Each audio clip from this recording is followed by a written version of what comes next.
They still said they had. We're alive!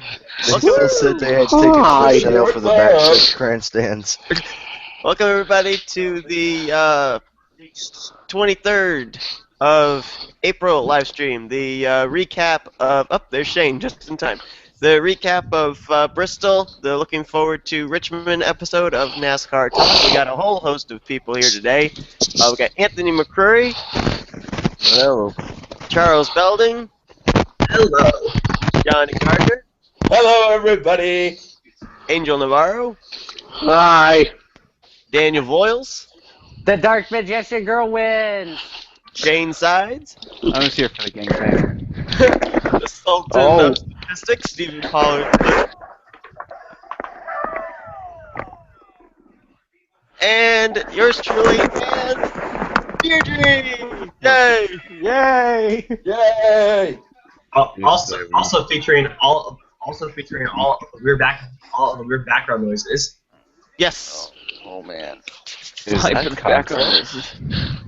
And Knuckles.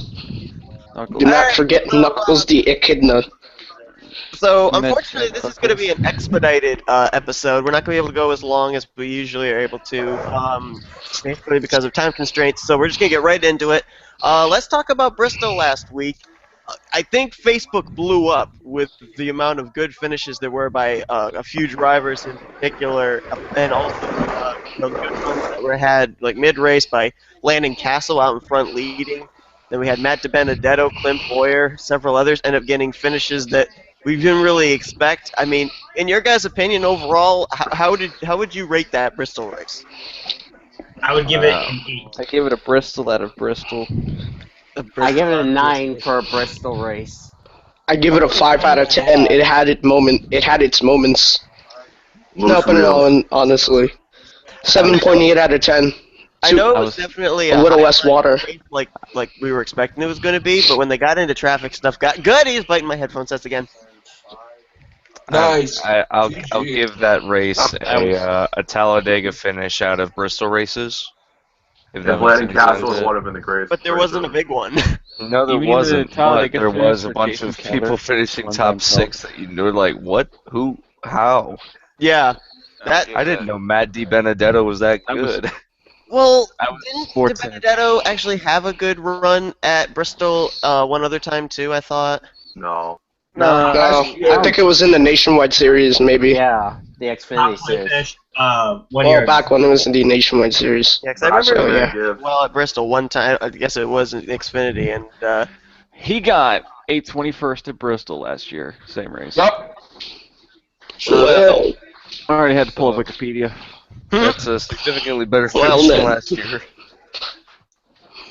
And then finally, Clint Boyer got a good position. I had actually, I think I had him for the driver to stay away from for my pick last week because of the fact that he did have good numbers, but just based on the ride that he was in and everything and the performance that it had done, I didn't think he was going to do that well, and then he ended up coming into the top 10 from out of nowhere. Conspiracy theory. You knew about it all along. Yeah, well, I didn't put him on my fantasy list. If I knew about it all along, I'd have put him on my fantasy list. You should have. Very nice this week. Fun fact. My dark horse pick. Fun fact. I've still got the same fantasy picks from California. And where are you in points? Very low. Karma. Karma Retribution wins. Matt DiBenedetto to me was the surprise, but I think the more impressive run was Landon Castle. Now a lot of the laps he did lead were on the caution, because they were trying to clean up Kyle, which is oil. Once we got back to racing, I think Landon Castle did a solid job pulling up Carl Edwards for a few laps. Once he got past the lid, it wasn't like Landon Castle completely fell to the back. He was actually still able to stay inside the top 5, top 10. Yeah, I think after he got passed by Carl Edwards, the next 30, 35 laps, he was still running in the 4th position, and he was actually on older tires too. So yeah, he definitely held his own. And he also did a good job too. But then he got ran over by Landon Castle, and that was my favorite moment of the race. Landon Castle ran over Ty Dillon again. That was what. If I'm not mistaken, After what happened in qualifying. If I'm not mistaken, isn't that BK Racing's best finish to date a 6th place? Yeah, Yes. 6th place was their. Yeah, 6th place is their best finish. Their previous best finish was, I think, like an 8th or a 9th by Quaffle. Yeah, Quaffle in the 500, wasn't it? It was like it was Talladega Fall 2012. Yeah. When the whole field Talladega died. Fall. Yeah. Quapple. When the whole entire He field got like died. 8th, I think. It was either that. Yeah, it was 8th or 9th or something. It was 8. Right. And that was the only top 10. What if it was Lightning Castle? Just what if it was Lightning Castle? I might be wrong, but isn't it the highest finish that the 83 car has ever gotten since Vickers had that win back at, what was it, New Hampshire or something? Yeah, probably. Yeah. No, he had to win at Michigan in the 83. Oh, that's right. Yeah, Michigan was his last He win. won the 55 car in New Hampshire a couple years ago. Oh, that's when it was in the 55. That's right. I was trying to remember what his win in the Red Bull car was. It was 83. Michigan and 09 in the summer, in August in the 83. it was like he had to Hold win at Michigan. He had to win at another place, but I can't remember. Talladega, Michigan, New Hampshire. Hold up, I got it. To Yeah, Wikipedia. Talladega, that's right. Talladega, I used my head. 6, and then His last win was it was in Loudon in 2013. And Tony Stewart ran out of gas in that race. Yup. Yes. Rest in peace, sis. Well, no, I think actually Brian Vickers passed Tony Stewart before the final caution came out, and then on the ground checker, then Tony Stewart ran out. I feel. Exactly. He Yes. passed the car that he took over to run majority of the first races this season for. Wow. Hey. Speaking of Nope. conspiracy thinking here. Party in the USA. Nope. We're not even going to that yet. Go and get ahead of yourself, Johnny. Nope. We'll cover that in a minute. We gotta talk about Slow down, Johnny. No, we don't want to talk about Brian. Carl Edwards is winning. Shut the hell. Shut up. Concrete Carl. Talking to Backflip. you. Shut up. Oh, stop talking about Carl. We want more Lightning Castle, please. More Landon Castle. No, we want more cowbell. No, let's follow his car. And we want more We want more D burritos. Oh yeah, by the way, this is a public announcement. I'm going to be putting a video out on my channel. that he got from me. Vote for Matt DiBenedetto for the fan vote for the All-Star race. I take I it serious. Yeah, That's how I vote. this. I'm voting for Matt what is it, DiBurrito? Yeah, D burrito. Yes, I already Guido got the it. Di Burrito. Voted into the All-Star race. He's changing his driver signature to Burrito. And that's saying something, because I'm a Casey Mears fan, so I normally vote for Casey Mears. I'm actually going to give up my Casey Mears vote, and I'm going to vote for DiBenedetto. This is, I think, To Reddit. Benedetto's. I think that was the Benedetto's, like, yeah, you probably said it was his best finish ever in the Sprint Cup. So I want to see DiBenedetto beat out Danica Patrick for the fan. that was. I mean, given that he's actually finished inside top 10, like more than. Well, Danica's finished top 10 more than 0 times. But think about it, this Benedetto's like. Danica has like 3 top 10s, I think. Yeah. He got 1. So. But how many cars did Danica wreck want to believe. in Di Benedetto's career? Than, Danica's career. Yeah, but then how many were her fault, actually? Exactly. To be fair, a lot of the wrecks that have involved her were not her fault. I got to look at No, but People there who is see the wreck and think, oh, she sucked. no, but the car has a brake for a reason. Put Brian Vickers in the 10. I mean, just look at Brian Vickers back in 2006. Think about it. His contract is up at the end of the year, I think, or was it 2017? I think we talked about that last week. I can't remember. Yeah, I get that she wrecks a lot, and yeah, it's not always her fault, but I mean, however many straight seasons of her wrecking, I think so, at some point you have to say, okay, maybe she's the problem. Well, I mean, just look at Auto Club. She came I out. mean, that that was wreck Kane's fault. wasn't mostly her problem, but That was Kane's fault. Well, she came out to the song "Wrecking Ball," so I think she knows her own fate. Yeah, I think she's like self-aware at this point. just like... Wait, I need to think of a clever reference. Well, it's already failed because you didn't do it immediately. Shut up, Shane. She's like the monkey Shut up. from Speed Racer, always there, but no one likes her. Ha Alright, people hang like on. her. I'm looking right now. I don't know if he did. Oh, yep, he did. Okay. Last year, Danica Patrick finished 22nd in the Coke 600. DiBenedetto finished 34th. Champion. Well then. Yeah. Greatest of all time right there. And guess who won that race? Carl Edwards. No. Carl Edwards.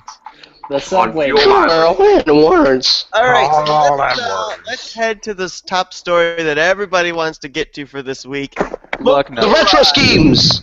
Tony Lug Stewart nuts. is making his Shit. way back to the Sprint Cup Series at Richmond. He's given the same chase spot waiver like Kyle Busch got last season. And what do you guys think we're gonna see out of Stewart? Are we gonna see like the same Stewart we saw from 2015, or we're gonna see something a little bit differently? It's gonna. I can see more fines in his future. That's all I can see. I can see a Best 30th, finish. a 30th place finish behind Clint Boyer this week. I think I don't it's gonna think- be this. I don't think we're gonna expect much out of Smoke. Seriously. I think we can see all just one thing: more fines from NASCAR to Tony Stewart. I know, doubt it. No I'll start- kidding. And more money for Drivers' Council to pay for. Well, the thing that I'm seeing is I looked at the overall performance so far, like lately, for the Stewart Haas Racing cars, and we're really not seeing a lot of dominance out of Harvick anymore. We're not seeing dominance out of Kurt Busch. So, they were the two that really were carrying the team last year, and we're not really seeing, the high performance out of them that we saw last year. They're now starting to kind of fall prey to the Gibbs Toyotas, losing speed to them. So, if the two of them were doing a little bit better, I would think, okay, maybe Stewart would have a little bit of a chance. But right now, with the way that, his mindset was last year, he's coming off an injury, and the team overall is just not able to perform on the same level as Joe Gibbs right now. I don't think we're going to see a whole lot of Tony. I think Tony Stewart is going to be better than last year, but it's not going to be by that much. The reason why I say that is because Tony Stewart likes the low downwards package. He says it fits his style better than the last package. So I think that because if it fits his style better, I think he will do better, but not by that much. Yeah, that's true. This is the first time we're going to see him using the low downforce package. True. Well, in the last 10 races last season, he 8 out of the last 10 races last year, he finished 25th or lower. So I'm not really expecting much. Because I also read something in the article that at Talladega he was going to start the car and then give the car to Ty Dillon to. Yeah, that's Finish correct. the race. At Talladega, Tony's going to get out of the car halfway through, and Ty Dillon's going to take over for the rest of the race. That's how Tony makes the chase. Yeah, right, Ty Dillon. No, the last few times that a Dillon has driven that 14 car, it hasn't ended well. At Talladega. He likes to Tell flip. that to Austin Dillon. Just ask Or Casey. Bristol. Well, Or Bristol. I read somewhere that even if Ty Dillon wins Talladega, I actually don't think it will still count towards making the chase. But what? I thought Stewart still gets the driver points out of it. Well, Yeah, thing he'll is, still get the points. Well, it hasn't happened yet, so it hasn't been addressed. Mm. So. I kind of doubt that's going to Let's talk happen. let's talk about after making his announcement he's returning. He also had some things to say about the lug nut rule and the safety of NASCAR and everything. And so NASCAR fines him. And I actually looked at Tony Stewart's statement and everything. I actually agree with him, and I looked at the rules that they have there for that. I guess it was Rule 12 of the rule book and everything. And I honestly did not see it falling under this rule that they had of, let me see, what's it called? Let me look at the article here. disparaging the sport / leadership. When I get the opportunity, I want to talk about that. Section 12.8.1, disparaging the sport and or NASCAR's leadership. I mean, That's a bullshit article. What is it? That's just a bullshit. Are on the track, it's their lives at stake. Why are they not allowed to have an opinion about it? Exactly. There's a couple things. There's a few different sides to it. I can understand a lot of the I can understand why. I mean, yes, it is a rule, so technically they're following their own rule, which isn't exactly bad, even if the rule is not quite, questionable. But the thing, I don't think a fine was necessary. He hasn't even said anything up to this point. Exactly. I First don't time want he said trigger anything. finger type deal. Just warn him once and tell him don't do it again or something. Exactly. I think Yeah. It's just because of Brian France being his natural self. That I've come to the conclusion that Brian Can we France not is shit on retarded. people directly? Can we have a decent conversation? I mean, like Brian France, he's got this mindset that he wants to like control everyone, every team, and how they operate and whatnot. And that's fine. You need to have safety rules and whatnot because if you didn't, we'd probably have more injuries related to crashes and whatnot than we have in recent years. But still, I mean, Brian just needs to back off a little bit and maybe take some constructive criticism better because yes, the NASCAR product is kind of bad right now. So. Well, It's like one of those buggers on the internet. I didn't even He's know. like one of those buggers on the internet who The can't take NASCAR opinions. content's from the best it's been like the last 5 years. Yeah, I didn't even know there was a driver's council actually, and Wow. Maybe apparently well informed, people that Seth. are part of it are it's actually led by Hamlin, kind of. I guess he was the one that gave the statement and everything. Then Brad Keselowski, Jimmy Johnson, Kyle Busch, Earnhardt Jr., Stewart, Larson, Harvick, and Logano are all part of it, and all Where's chipping Kenseth? in. Kenseth's not in there. Damn it! Boycott like 1969. Some of them, though. There was a But, list. Let's boycott like 1994. They've kind of stood up. I actually like the fact that there's a group of them that are actually standing up because, like I said, I mean, I agree with you, Shane. Yeah, maybe it does fall under and everything, but yeah, the fine was a trigger finger kind of thing on NASCAR's part, and there should have been just like a warning or something. And I love the fact that the drivers are standing up for themselves because, to my opinion, again, the drivers are the ones that are out on the racetrack. Their lives are at stake. The other people that are shelling out these fines and everything, they're just sitting their asses up in the booth, watching these races and everything. Their lives are sipping not their. in peril. Stop interrupting Seth and let him talk. God damn. All right, I think that the drivers have a right to have an opinion on it and be able to put their input on it. I mean, look at last year. A number of drivers were saying, we don't really like this package, give us a low downforce package. What'd they do? They actually listened to what the drivers had to say. They gave them a low downforce package. We've had a lot better racing this year than we've had last year. So it's not like the drivers are saying these things for, as under that rule, disparaging the sport or NASCAR's leadership. They're putting their input in to make the races better, safer, because they're the ones behind the wheel. They're the ones knowing what has to be done in order to make sure that the sport doesn't end up having a black eye. I think the sport's already given itself enough of a black eye that it doesn't matter what they do now. It's just always going to be known for the 2013 through 2015 seasons as stupid and repetitive. So no matter what they do, in my opinion, I think they've damaged themselves beyond repair. Well, I don't think that's a fair statement because it's possible to fall down and get back up again. But here's the deal, though. I think people need to get really realistic about how things are nowadays because NASCAR is out of its boom period because it's been out of its boom period for almost 10 years now, arguably. It's like when people are complaining about the empty stands. Here's the thing. All of those racetracks were built and expanded during that boom period. That's why it looks empty because, like every sport, it gets less popular over time or more popular over time.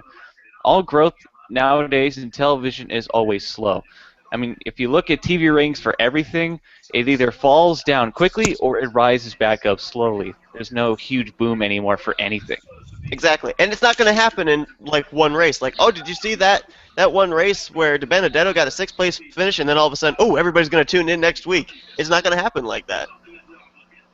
It's because television's dying. Of course, everything is losing ratings. Everything. Even like your favorite shows are falling. Baseball ratings are down. Basketball ratings are down. I mean, for heaven's sakes, they ended up having nearly twice as many people at this year's WrestleMania than they did at the NCAA championship game.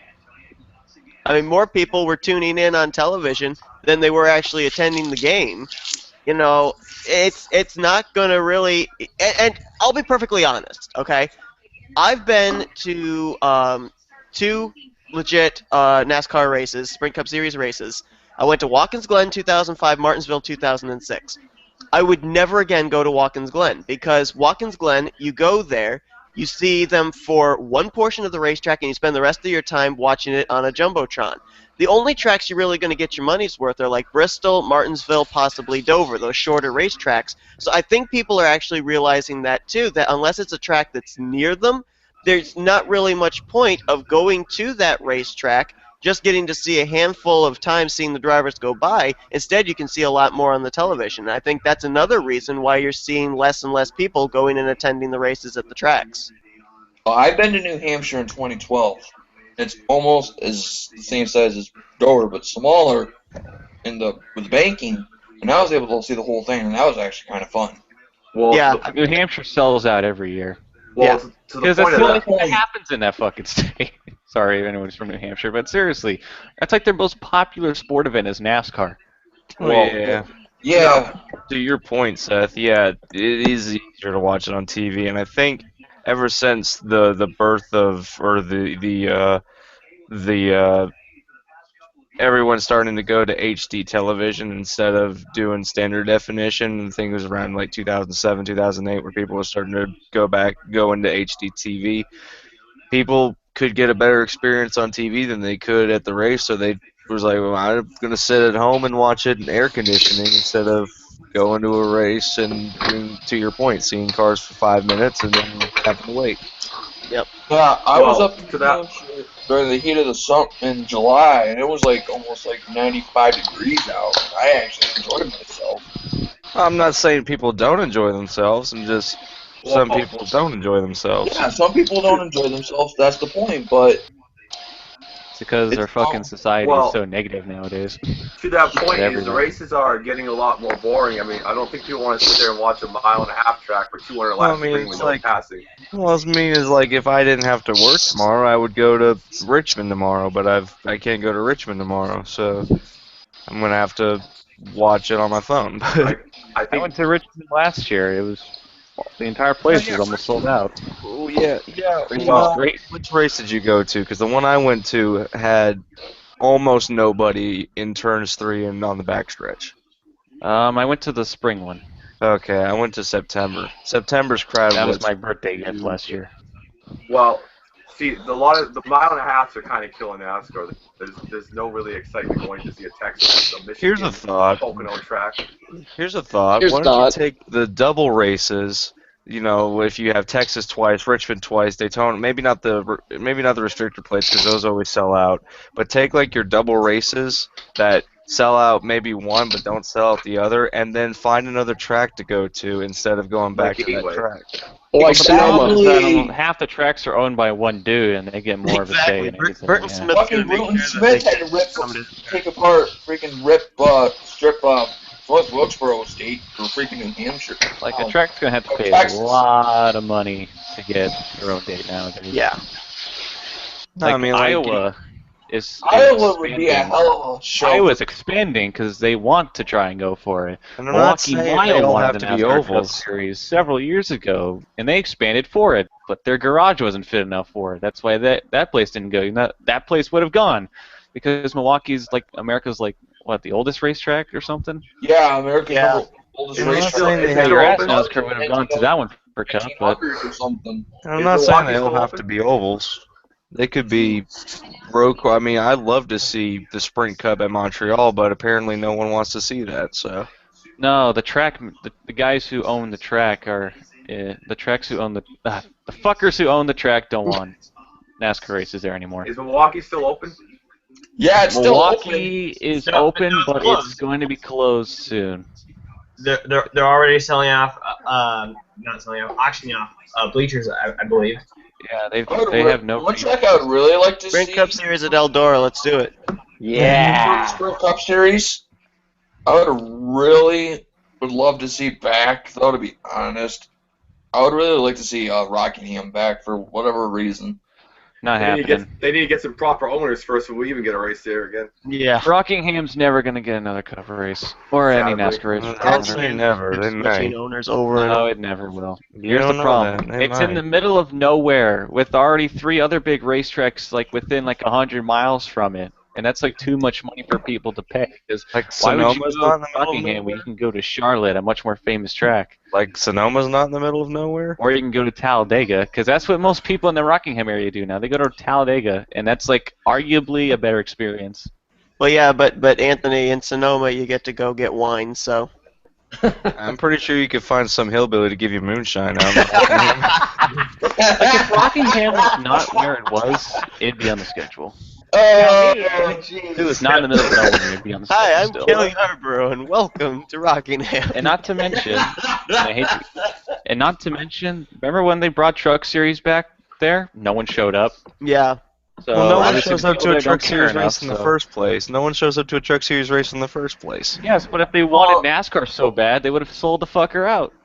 Yeah, That well, was NASCAR's impression but to did come they? back there, was Oh, to see if there was hell still no. market. No one showed up. Honestly, no one showed. excuse me. They're lost. That's their problem. Again, I Selling say it's the truck Truck race. Series. I don't If they think sold out a truck race. even if the Truck Series was its standalone thing or had its standalone race at a track that gets sellouts for Sprint Cup, I don't think anyone would go see it. So, If they sold that truck race out, NASCAR would have been a lot more interested to keep it. Well, maybe we'll no one really knows that the Truck Series conversation exists in anymore. next week, but we got to move on to Richmond now because we're going to be having to close off pretty soon. So we ended up apparently having our qualifying results due to, I guess it was the practice session. Yeah. Right. Yes. Yeah, because it got rained out. 'cause So it rains here every year. yeah, so Kevin Harvick's going to be starting on the pole position. So we're going to, since basically there's really nobody to particularly talk about because this is based off practice, it's not based off actual qualifying laps, we're just going to get right into, talking about our picks and everything for be able to try and help people out for their fantasy teams and everything. So we are going to we're going to start with Anthony, and what we're going to do, driver that we think is going to dominate the Richmond race, going to be the #1 guy to probably take the checkered flag, a driver to stay away from that looks like they could do good, but we don't think it's going to, and then a dark horse, someone you might not necessarily expect. So go ahead, Anthony. By the way, hold on. There is one thing. Someone, even though there was no qualifying, someone still did DNQ, and that was Cole Witt. Full wit, yeah. I have a sneaking suspicion they're going to pull Sorensen out of the 55 and put the 98 in. No, they already confirmed they're keeping Sorensen in the car. I don't think that makes any sense, though. Witt's your full-time driver. Yeah, isn't the 98 higher up in points, too? Yeah. I don't Witt's think so. every race. Sorensen hasn't. Anywho. Who the hell's taking a bath? Picks. Oh no, I'm not taking it back. I just have to fill up the bucket with water because I'm trying to clean my house. I was about to say, I thought. Wait, what? So he's doing NASCAR talk while cleaning his house. Wait, why are you? Why are you using Yeah, the bucket? we did a what was it? NR 2003 Universe live stream once, and James McLeod showed us through his house. So. Oh yeah, good times. This is my house. I'm not All right. power Anyway, on to our fantasy picks. Go ahead, Anthony. Dominic Carr. It's probably going to sound cliche, but I'm going to go with Kurt Busch just because he's shown speed. He shows speed at Richmond, and he's technically qualified 7th place because of his practice speed. So he's going to be a good driver. He's probably going to get out and lead a bunch of laps. He's probably going to at least get a top 10 unless he gets punted off into the turn 3 wall. But so I think Kurt Busch is probably going to be your favorite to put on your team. Person to stay away from. As much as I hate to say it, probably want to stay away from Matt Benedetto just because even though he finished great at Bristol, he may not carry that momentum over to Richmond. So as much as I hate to say it, you might want to stay away from him. And a dark horse, so Trevor Bayne. Because I think Trevor Bayne is going to be pretty fast at this track. And according to this list, Trevor Bayne is in 16th, and that's just based off of his Practice speed. practice speed. So who knows what he would have done in a queue. So I'm going to go with Trevor Bayne as a dark horse. Bayne starting 17th. All right, Charles. According to this, he's going to 16th. Okay, so before I make a pick, I would like to say that I finally picked the right driver to win. I picked Carl Edwards. For me, that's a big deal because all my other picks to win have just like stuck to them. So I finally picked the right driver, and this time I'm going to possibly surprise you. Whoa. So my pick to win is Chase Elliott. Why I say that? Whoa! Man. Going bold. Risque. Before Xfinity starts at Richmond last year and the year before, all there were top fives, including his win last year in the fall. And in this, and he made one of his 5 Sprint Cup Series starts in Richmond last year in the spring race. And I also would like to remind you that that race was held in the daytime, and so will the race be tomorrow. And so in that race last year, Chase Elliott was running around the top 10 for a good portion of the day. And Chase Elliott has already shown top 10, top 5 speed, and is just getting better and better and better with each passing race. So I think this is the race where Chase Elliott will get his first career win. The dark horse pick, this is also a driver that has done well at Richmond in the past in the lower series, Brian Scott. When he was driving in the RCR car, Richmond was one of the best tracks for Brian Scott. He led a lot of laps in multiple races. And got some good finishes, and I think that it would not surprise me if Brian Scott could get a solid top 15, maybe even top 10. And then the driver to stay away from, I hate to say this, but it's going to be Tony Stewart. I think it's going to take a while for him to adjust to his cars, and based off of the past few years, he isn't really coming into this season with a whole lot of positive momentum. So I think that he's likely it's going to take him a while, and if you remember last year, he got into a conflict with Dale Earnhardt Jr.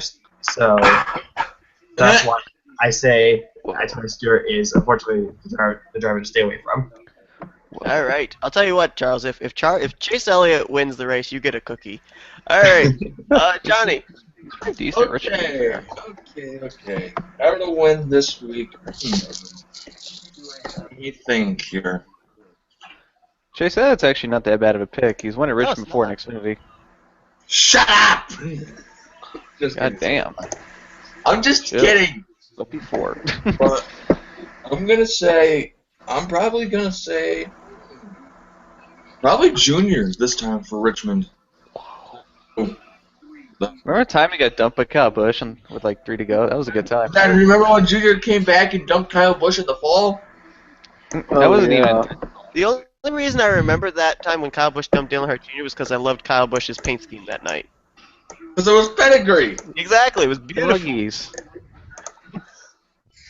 I finished my picture, or am I gonna have to go off to the face of the earth?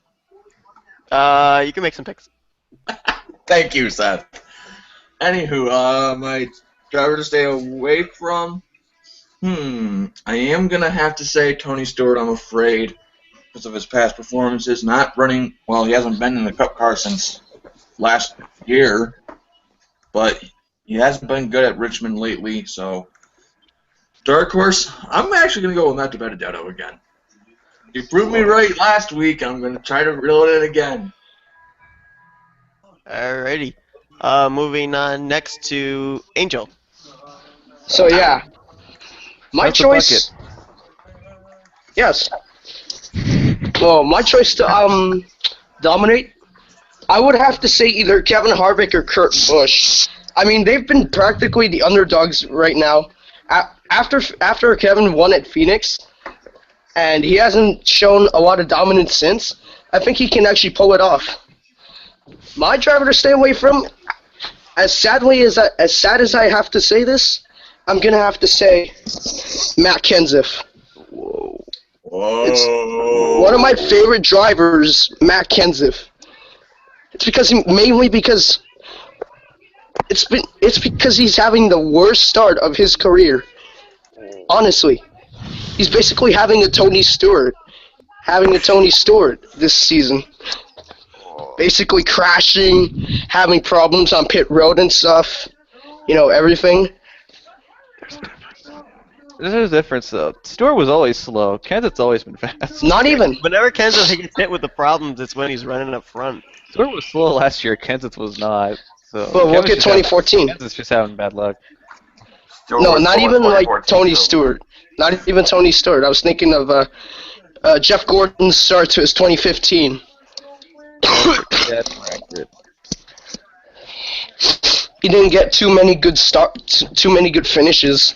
I mean, his first good finish of start of his 2015 season was at Bristol, and that's when Matt Kenseth won. And your dark horse? And my dark horse pick, surprisingly, it's gonna have to go to Chase Elliott. He's been so consistent over these past few weeks, even after crashing like at Daytona and Vegas. And aside from that, he ran at Richmond last year, a day race, which was a day race because the night race was rained out. Rained out and rain the day. There you go. Yes. Thank you. All right. It was rained out. Let's move on to Daniel. Damn, Daniel. All right.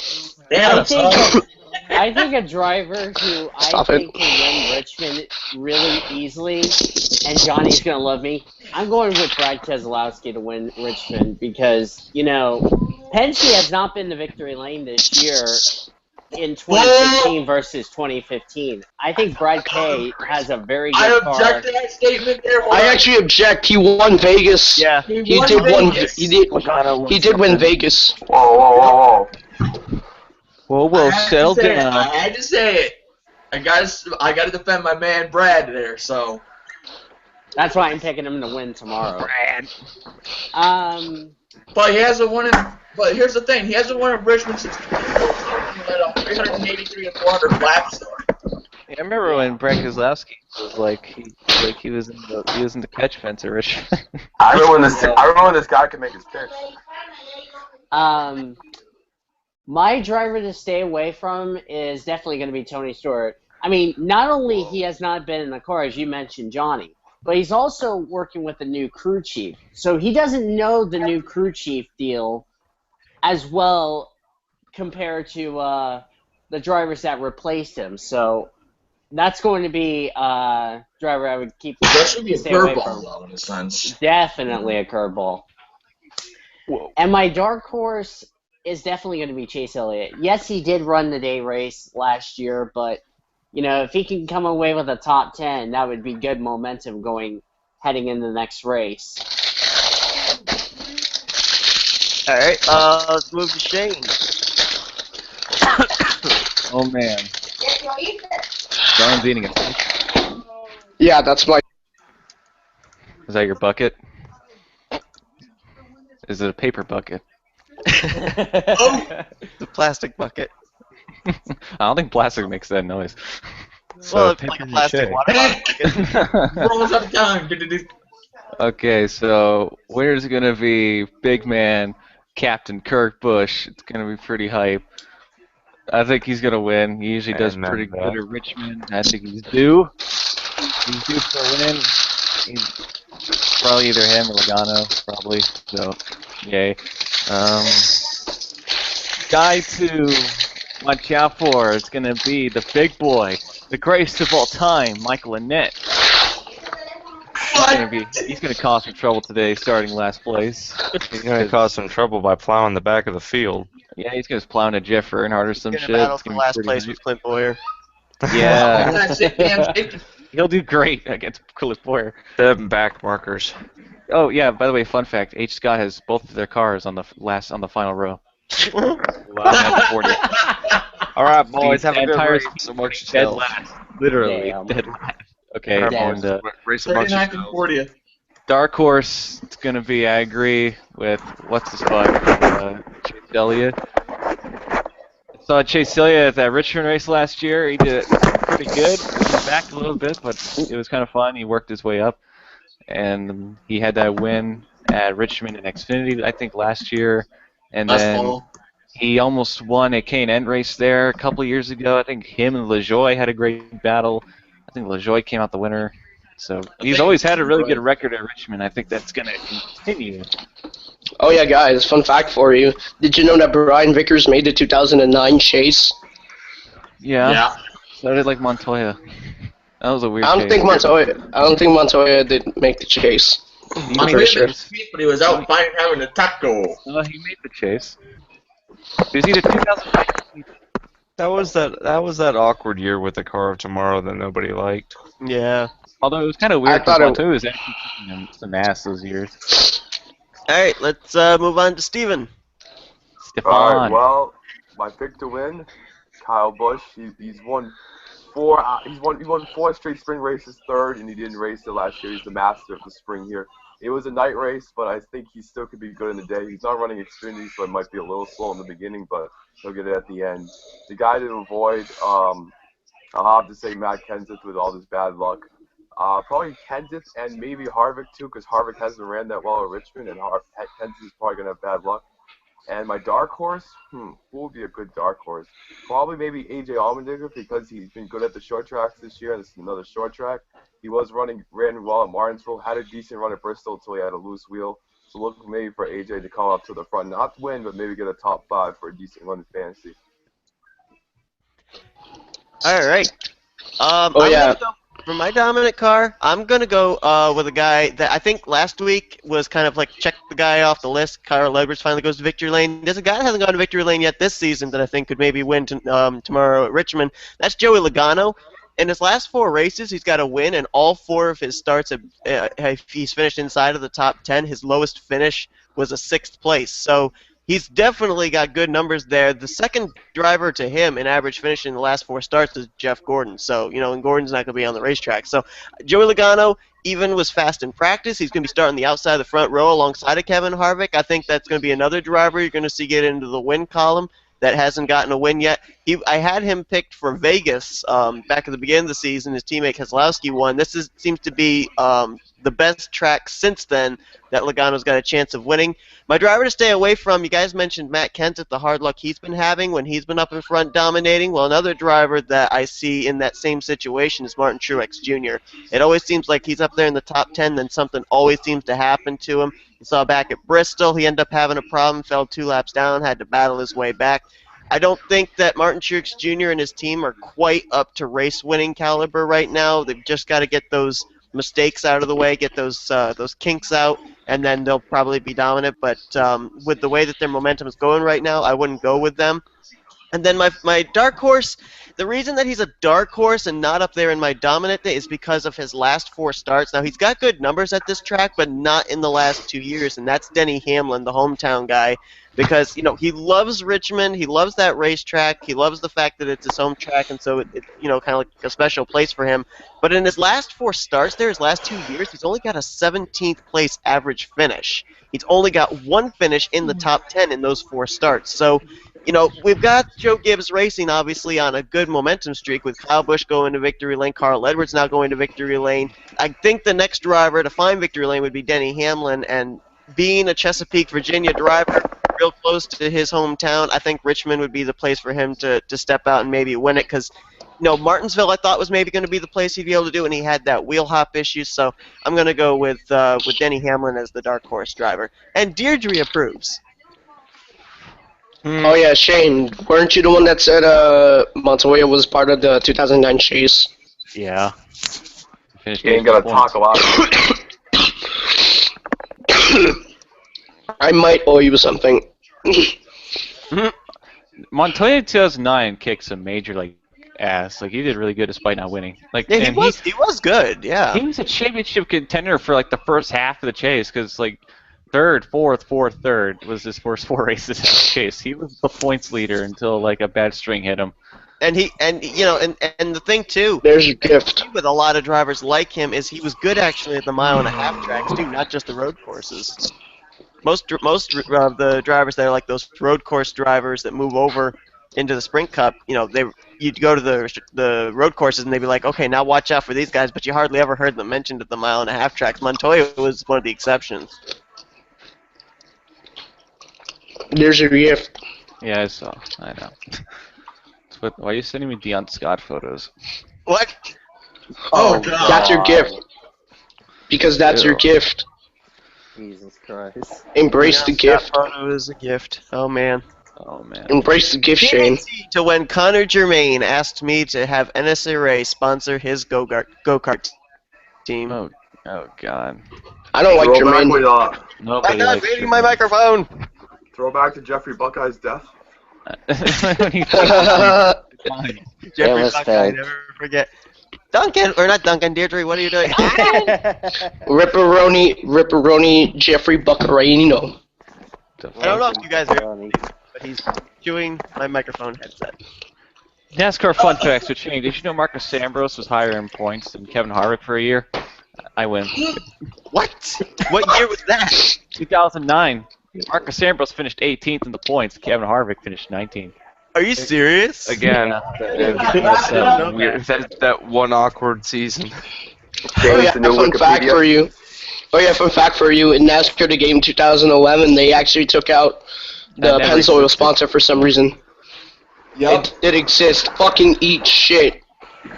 Yeah, check it out. Scroll down to click on that link and scroll down to the points. Oh my God. Look at 18th and 19th. Whoa, Dougie! It's fucking hilarious. That was an awkward year, You know, Tony Stewart has 2 active tracks. He still has 2009 was a weird fucking What's year, those man. tracks? Here's your chase field for Kentucky and 2009. Darlington. Jimmy Johnson, Mark Martin, Jeff Gordon, Kurt Busch, Denny Hamlin, Tony Stewart, Greg Biffle, Juan Montoya, Ryan Newman, Casey Kane, Carl Edwards, and Brian Vickers. And look at the I'm gonna have to go. That's gonna be cutting. We have to cut the stream short here. Thank you everybody for tuning in. Next week, I have no idea what the next race is. Talladega. Okay.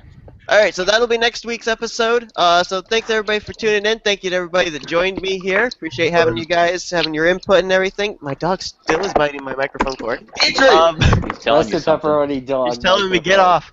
All right, so throw some pepperoni. Someone told me to get off. if you want to join us for the next episode, we do these on Saturday mornings. You can get in touch with me on Facebook. I normally post in the group when we're going to be having them, so you can let me know. And once again, thanks guys for joining me, and we'll see you guys next week. See you later. Toodles!